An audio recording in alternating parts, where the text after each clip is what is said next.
Menyambut HUT TNI ke-79 pada 5 Oktober mendatang, Kodam 2 Sriwijaya memamerkan sejumlah alutsista serta beberapa kendaraan tempur dari seluruh satuan di Benteng Kota Besar.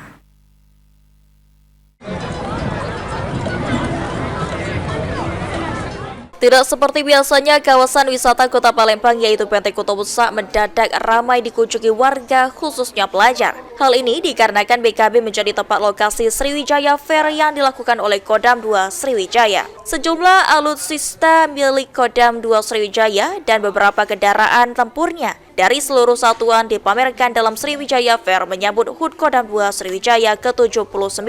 Kegiatan ini dilakukan guna mendekatkan diri hubungan TNI, khususnya Kodam 2 Sriwijaya dengan masyarakat, khususnya generasi muda, sehingga diharapkan generasi muda nantinya tertarik untuk menjadi TNI. Selain itu juga gelaran ini sebagai bentuk pertanggungjawaban TNI kepada rakyat karena seluruh alutsista yang dibeli berasal dari uang milik rakyat. Alutsista ini juga merupakan wujud pertanggungjawaban TNI kepada masyarakat bahwa alutsista ini dibeli oleh uang rakyat dan kita tunjukkan dalam kondisi yang siap. Jadi kapanpun alutsista ini digunakan. Selain pameran alutsista dan sejumlah kendaraan tempur, Kodam 2 Sriwijaya juga melakukan sejumlah kegiatan di HUT TNI ke-79 sebagai bentuk pendekatan diri TNI dengan rakyat. Firman Hidayat, PAL TV.